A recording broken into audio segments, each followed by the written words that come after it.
What is going on, everybody? It's your boy, Sanjay Jenkins, here with Yuxin for another episode of CRO Rodeo.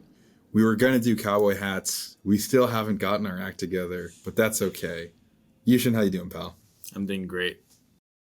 All right, so today, the rodeo, we're gonna make sure we're gonna stick to our time frame. Normally, sometimes we get a little rambly, but today we're gonna talk about Jambies. Yuxin, I know you've worked with this team for quite some time. What's your hot take? I believe you're like a fan of this product, if I'm not mistaken. I am. I actually bought a lot of stuff from them before we actually started working with them. So that's how you know that I do like them. That's awesome. But it seems like we've caught up a few times over the years, and it seems like they've really expanded their product categories as well. So it's always good to see. I need to pick up some of their new stuff. This stuff looks good. One of the things I'm not a Jambies customer. Despite that fact, I think the brand is amazing, and I'm really excited to do this. One of the fun things about today's episode is we actually got a chance to quickly chat with one of the co-founders, and he gave us some insights on some things to focus on, predominantly the homepage, and they have some ideas on what they want to build as landing pages coming forward. But we're going to go through our standard CRO Rodeo playbook of looking at their tech stack, looking at some of their ads, and then doing our homepage teardown, our PDP teardown. So to get that started, we're actually going to first look at their built with. I'm going to flip over to built with here. And I'm seeing some familiar faces here. Klaviyo for email, Attentive, Rebuy, Accessibility. I'm just going to spend 15 seconds on this. E-commerce accessibility is, as a collective, pretty poor right now across the industry. I know Accessibility does some work there, but there's still a ton of work to be done as far as accessibility goes. I know we're doing a lot of internal tooling that we can, hopefully soon give to our customers using Replo. But accessibility is just one of those things where if you don't do anything at all, you're just opening yourself up to these crazy frivolous lawsuits. So if you're not thinking about accessibility on your e-commerce website, definitely start looking at it. And maybe hit up a few lawyers that specialize in e-commerce, like accessibility stuff. IntelliGems, A/B testing, we know the team there. They're pretty lovely. AMPs for pop-ups, Convert Analytics.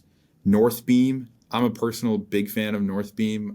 I've used that on a couple of projects in the past. Really glad that they're using that for their ad attribution. Retention.com, I'm so stoked to see that. Do you have any hot takes on identity resolution? I don't, not right now. Okay. All right. Not in a 25 minutes. For some other time. All right. So, and they've got Yotpo for reviews, but and Juniper. They've got Yotpo and Juniper. I wonder which one they're actually running. We can take a look at that later. Postscript for SMS as well, which is interesting because they also have Attentive running. So I'm curious to know which one you're still using. But overall, pretty straightforward Shopify Plus stack. Pretty impressed. Have you used Snowplow at all? No. What is that? I have no idea. That's something that we'll have to. It's like an analytics and tracking tool, apparently. Well, we'll have to dig into that. I just discovered 15 analytics platforms this morning. So, looking through their ad library really quickly, and again, just the way that we're doing this, we're going to Facebook ad library, we're pulling Jambies up. We're just looking at the United States, and we're looking at all ads. Word of the wise, these may not necessarily be ads that they have running right now or getting material spend. So we do have that bias there. One thing that's immediately popping out at me is they have a lot of UGC, but made it look like it's very native, which I think is cool. It's like I wrote this on my Instagram story, and I'm telling people about it. I really love that style. Scrolling through one thing, and post-it notes. This is the classic bury ugly ads, make ugly ads, post-it note strategy that they are clearly taking to the extreme. And I love it. I'm a big fan of that. They got some really beautiful, highly produced product breakouts. We've scrolled for a decent amount of time. I haven't seen a single video. And I'm not saying that they don't have it. If I keep looking at all 640 ads, I'm sure I'll find some video content. But I think, here's one. But I do think it's quite interesting that they have so much static, right? Great. Classic UGC. Love it. Big fan. I mean, I think it makes sense for a brand like this to be so UGC heavy. And it's also one of those things that's so kind of easy to have creators make. It's like, hey, just put this on. You're going to be comfortable. It's like really the casual vibe. Yeah. Anything standing out to you when you look at the as we scroll through these ads? Yeah, I think was there a few videos at the top, or did I just assume some of the images were videos? Maybe. I think these are static, honestly. Yeah, that's actually kind of interesting. I wonder if they've tested video and maybe. One of the cool things about like Facebook ads is that there's always this, like each account is so unique. Yeah. And sometimes you think a product might do really well with a ton of video ads, but static just outperforms. So just keep making statics, you know. Do you know why that would be? I'm not the advertiser to ask. I think it's just one of those like luck of the draw. Like if your brand resonates well or if it like works in the account. Yeah.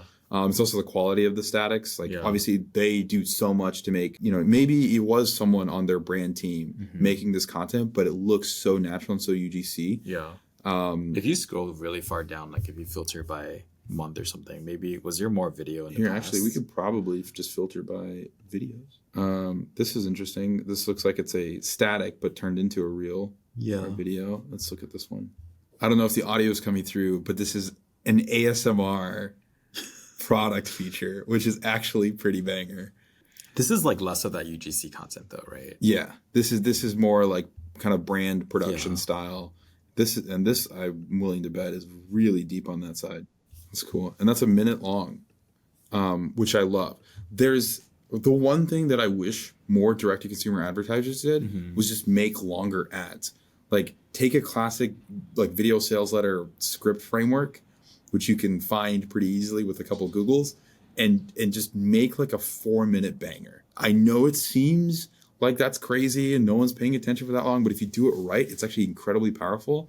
And the ones that I've seen do really well. I've seen people with like 45-minute long video ads on Facebook that go straight to a checkout page. It's worth testing. I don't think you need it for a product like Jambies because it's pretty linear. Like, hey, like here's the thing. But it is cool to see that they do have these like these like highly produced style ads, as well as like this looks like it's just a dude. Like it's just like a UGC style video. So this is really great.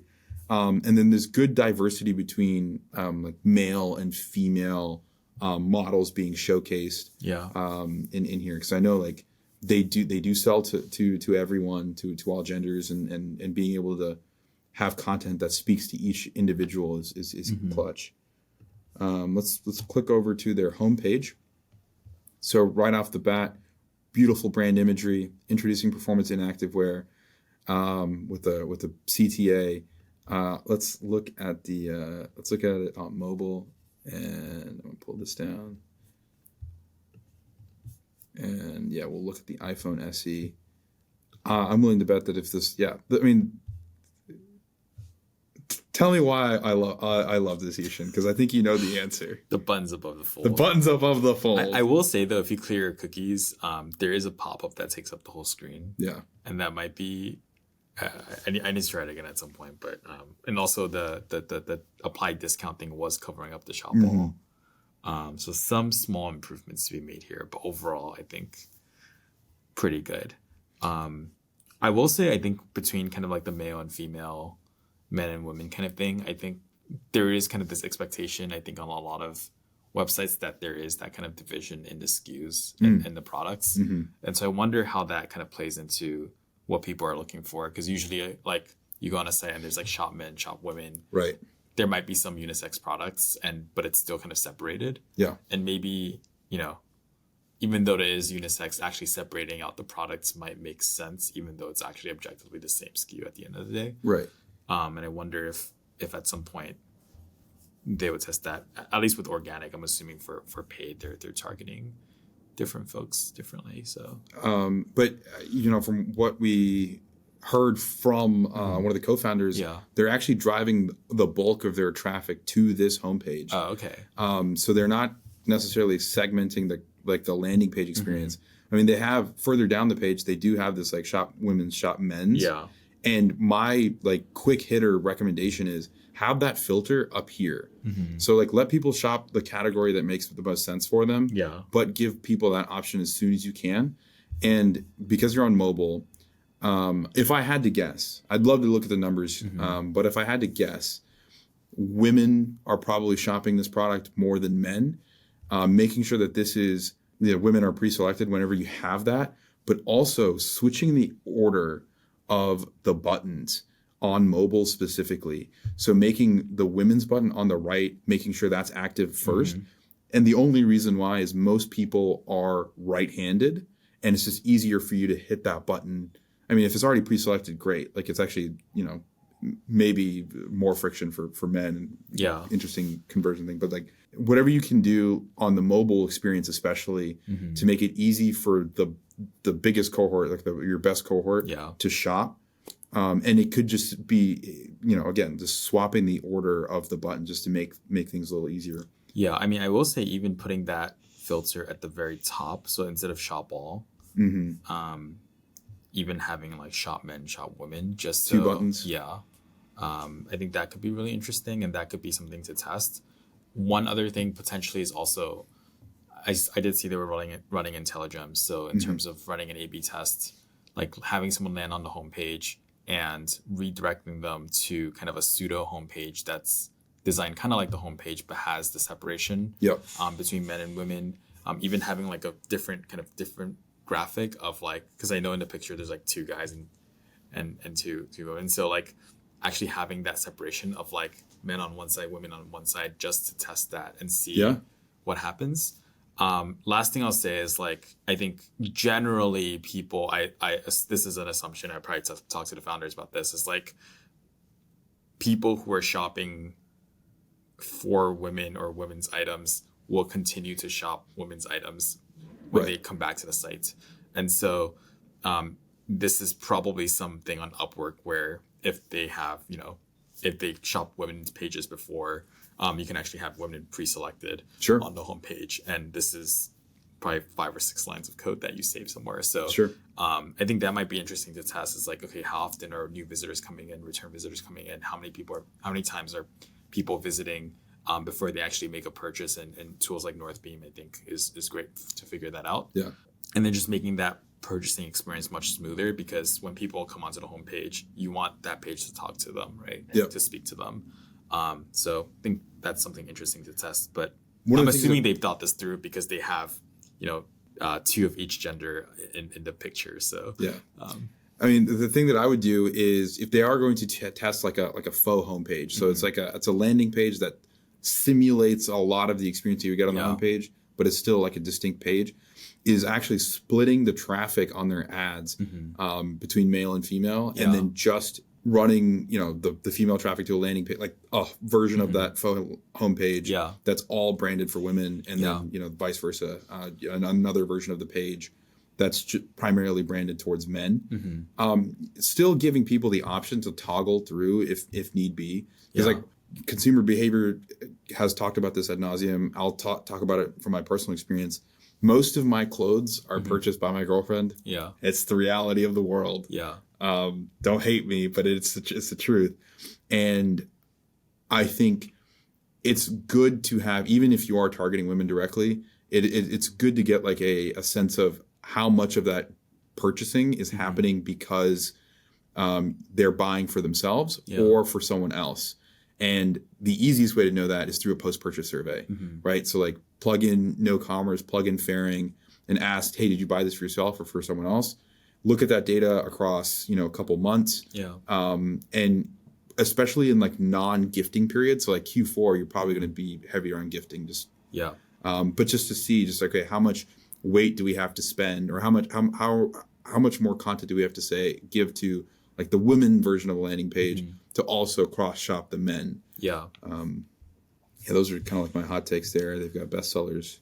I think there's also like kind of subtle design things that may appeal to like some demographic more than others. And that's like certain products, I'm assuming, if they look at their data, like appeal more to women than men, right? And so I think actually testing those different variants, like even if it's just the top section, there's probably some design there that they can test through ads.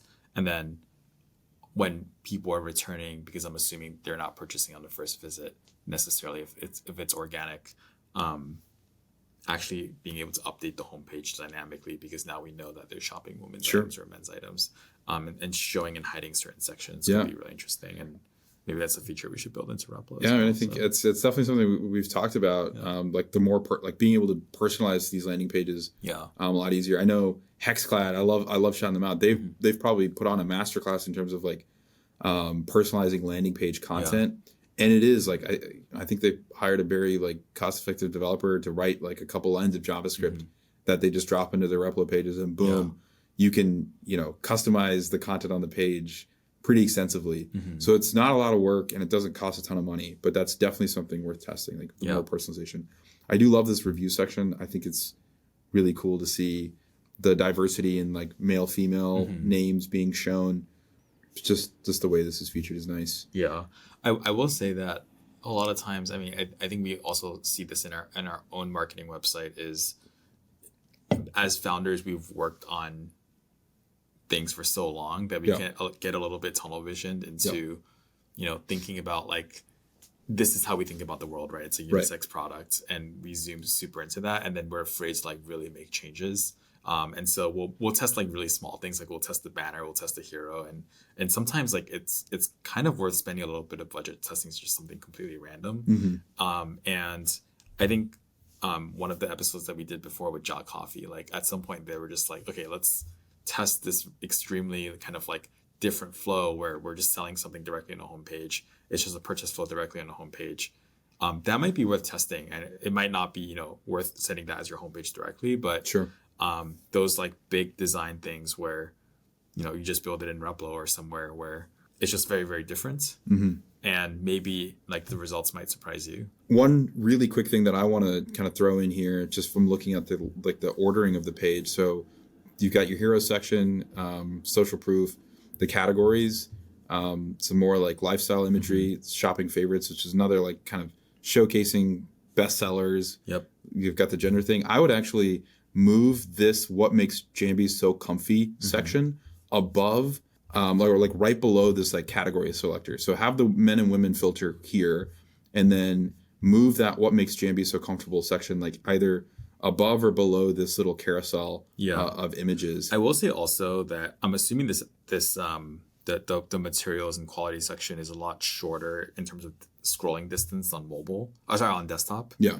I believe these are probably like next to each other or something, and so this might be one of those things where, because distance scrolled is like the biggest drop off on mobile. Like I saw they had Microsoft Clarity and stuff. I'm assuming if you look at the heat maps and the session tracking, like people are not scrolling much very far on mobile, and so I did see in some of their ads that they had the graphic with like the material placed on top of the pair of shorts. Yep. I think that might be worth testing as well, just to like shorten the distance of scrolling, because I'm assuming there's even more content under this, which is I mean, well, it's just they've got their like blog article, and then like it's their footer with the email capture. Yeah, but if you switch the ordering, then there'd be like the UGC content under that, right? Yeah. So I mean, switching the order, but your point about using some of that ad creative that has like the product like benefit callouts. Yeah. Instead of, I mean, this is cool, just like the zoom in on the product, it's neat. But I actually think that my hot take, my gut check is that version, the version of the image with all the product callouts in the image itself, will actually outperform this type of zoomed in. I think so. I mean, I think the rule I generally use, regardless of industry, is just like you want to have an incentive for people to scroll down and keep scrolling. Sure. And so you kind of want the next section to appear in view as you're scrolling through a particular section. Yeah. And so that kind of works. I would even argue on this section, usually you want something to like peek up a little bit, so that people are like, okay, let me see like what the hell's down here. Sure. Whereas here it's not super clear, or even if you had the logos there, it wouldn't be super clear. I would have the logos like poke up a little bit. And I know this is probably on iPhone SE, which is why it may not show up. But if you go on maybe like iPhone 12 or whatever they have, iPhone, I mean, my big thing is like, if you're gonna have these social proof on mobile, like just do one line. Like you keep I would just have it scroll. Yeah. I would have it scroll. And have it scroll. I would have it scroll. I would maybe make the shop all button a little bit larger on mobile. Full width, baby. Full width. Move the image a little bit more up, and then have the scrolling logo, and then you can actually see the section after the logo. And categories. If you have like the men and women selector right there, and you can kind of see that in view peeking below, like that's actually a pretty banger section right there. Yeah. Let's go look at their category, like their shop all. What happens when you click the shop all on the in the hero section? Is it the same? I'm willing to bet that it goes to the same place. Assuming. Yeah. Okay. I do like this like Instagram story style like collection filter. That's pretty sick. And then it just goes to their bestsellers. I do remember like the first time I saw this brand, I was a little bit confused whether it was for guys or girls. Okay. Yeah. I think that's just like a personal anecdote. It's not based on data at all. And I think there was certain parts of the website where it did seem like a little bit unisex, but I think because I buy clothes from so many different websites and usually it is separated by male or female, I think like that was a little bit confusing to me because I kind of expected that separation. Right.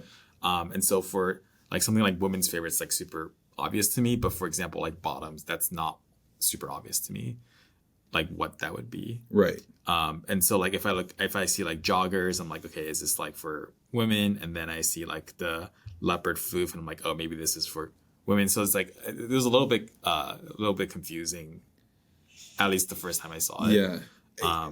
I don't think you could even like if you're taking them to a shop all page, I would try to merchandise it as like, here are the unisex bestsellers, just so there's some clarity. And because you can see in the top of the website, the collection for women's favorites and men's favorites, and being able to like filter through those, like, okay, that might be like the conversion path that people go to for discovery. Yeah. But if you're just gonna like drop them somewhere, give them just like, it's like 10% more context, and it's not even like changing much. You're probably just going into Shopify and like adjusting bestsellers to like unisex bestsellers in the collection list, and you're good to go. I think when we talked to the founders, like I think there was like a thing around like bounce rates, right? And like kind of like how that kind of impacts the site. And to a certain degree, I almost wonder if it's worth testing, like just separating out a certain set of SKUs as men and women's, and like just even if it's the same SKU at the end of the day, like just labeling them differently, and seeing whether that has an impact on.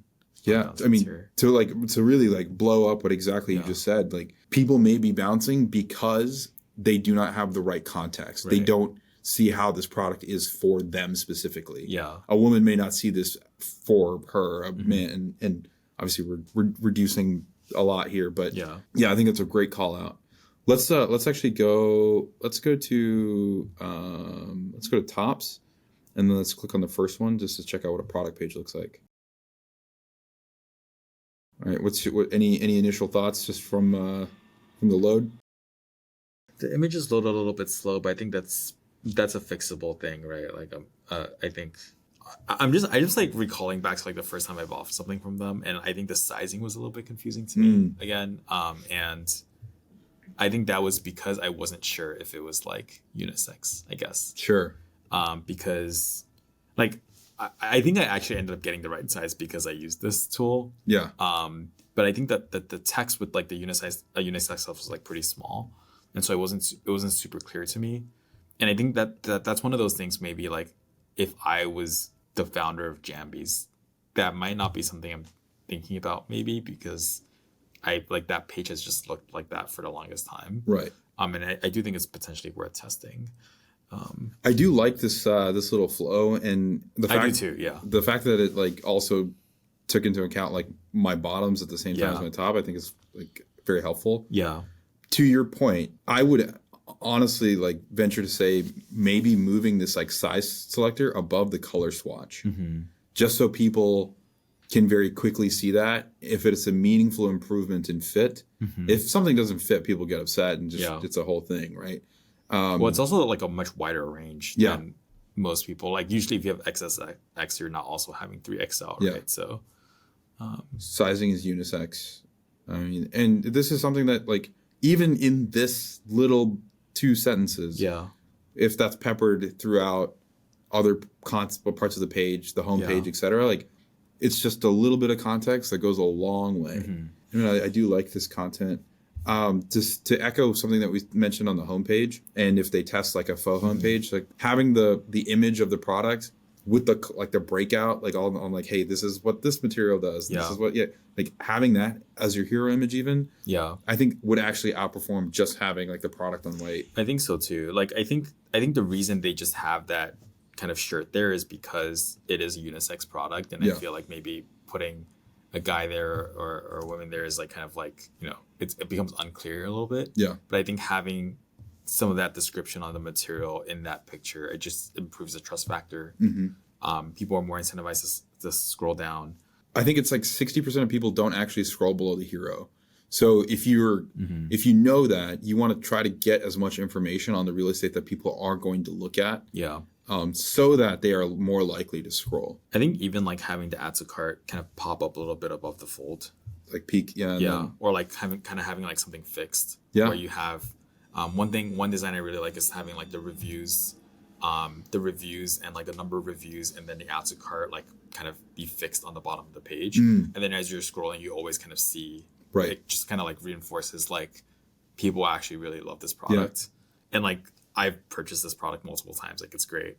And so I think just reinforcing that and keeping those top of mind as people scroll down a page, I think is very key, especially as like if you scroll down a page here, at some point you just get to the different other products and the description, and you don't really, you have to like scroll back up to the page to like actually add it to cart. And I feel like having, you know, some sort of selection where you can select the size and the color when you're not, you know, at the top of the page anymore. Or maybe even baking in a little bit of logic on the button itself. If they haven't selected a size or color variant and they're hitting add to cart and go further down the page, having it snap back up to like scroll up to the variant selector.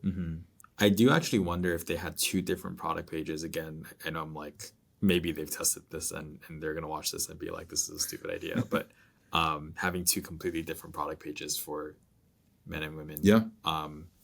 And just kind of like reducing that kind of element of choice a little bit. Whether that would make a difference. Let's see, add to cart, slide out cart with the little, I see this is rebuy, complete the house fit and save 20%. I love that. And I'm assuming because of my measurements, they are auto selecting the size, which is great. Let's just add that to cart. That's pretty cool. And there's a free gift. I think it's unlocked at 150. Yeah, well, that's actually smart. That's cool though. I like that a lot. I mean, this is great use cases. Were you able to select the color in the add-on, or was it just? No, it's just like matching the same color. I see. Okay. Yeah.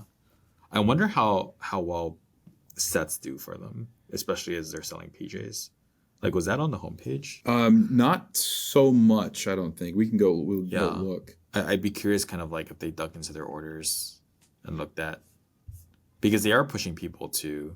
Yeah, they're breaking out like the main categories that they highlight are bottoms, tops, bestsellers, and then the boxers. And I'm assuming that's because the complete the set is happening in the rebuy, but pre-bundling like is probably a great thing to test.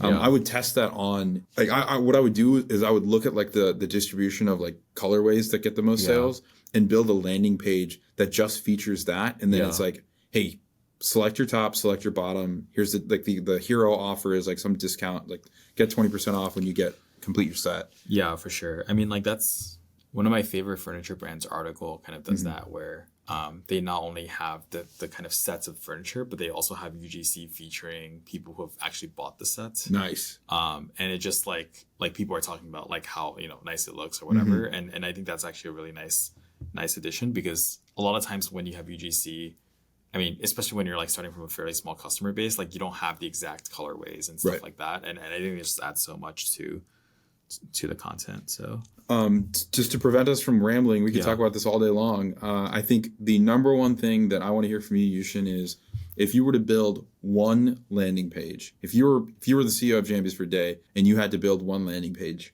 what would you test? What would you build? I would try. I think they've leaned so far into, well, not so far, but I think they've leaned a lot into kind of the unisex appeal of Jambies, right? And I think that is really nice, because I think it appeals to, I mean, obviously appeals to both genders, but I would test trying to separate out as much as possible from the messaging, from the products. And it actually just has to be a landing page. I don't think they need to actually update any SKUs or anything like that. Just trying to separate out the men and the women, and like, you know, having a landing page for like men and women PJs or whatever, and then like actually just separating it out as much as possible. I think they've done it to a certain degree on parts of the site and not on others. And I think having a landing page that just speaks directly to a single gender or whatever, I think that could be something very interesting to test. And that could be actually a test on the homepage as well, because I assume for their paid traffic, they are doing some sort of segmentation, but potentially not for organic. And that might be why the bounce rate is high. Yeah. I think there's small things where like we can just hire someone on Upwork for $10, like, making the shop all button beautiful with or build it in Replo. Yeah, or build it in Replo. And like making the logo bar a little bit slimmer, rearranging some of the order of the sections, Yeah. having the image with the benefits on the product page rather than kind of having that solo just shirt product on white. Yeah. I think those would be my top things. Yeah, I mean, I think that if I was CEO for a day and I was in charge of like, okay, I need to come up with a landing page to test, I would test a landing page, a long form offer landing page that pushes to sets, and then just duplicate whatever one I make and just make a male version, a female version. Yeah. And then split my ad traffic male to female as well. Yeah. And just build that's like the funnel that I would set up, and that's what I would test just to see how that performs. I would measure the bounce rate. I'd measure the click through, the conversions, obviously, and the AOV, just against like their baseline, like the overall analytics, to see if that actually outperforms. Yeah. Last question there. Like, do you feel like lowering the bounce rate would actually improve Facebook's algorithm in terms of figuring out kind of what that target should be? I mean, it always does. Like the black box effect. There's like so much stuff measuring. Like I'm sure there's a big part of this where it's like these are beautiful images. They're probably like, I have to check the page weight on this, but like just lazy loading everything below the fold, those sorts of things. Like that would probably more meaningfully impact it than like, okay, like I think there's a layer of abstraction like on the bounce rate piece. Yeah. But I do think if you take the steps to create a more contextualized experience for the people seeing the ad, Facebook's going to say, oh, they're spending more time on the page and they're clicking and then they're checking out at a higher rate. And that's like over the longer term, like the actual bigger impact. Like bounce, I don't think Facebook's looking at the bounce rate directly. I think it's more so just like, what are the kind of the trickle down effects of the bounce rate being so high? Makes sense. Yeah. Cool. So I hope this was a really helpful thing for the Jambies team. I know we like to like ramble and jam on a lot of things. Jam. But this is so much fun, and I think the next thing for us to do is I need to go get some Jambies. But yeah, any closing thoughts before we sign off here? Nope. I love their brand, and I will go buy more of their stuff. So. All right. Love it.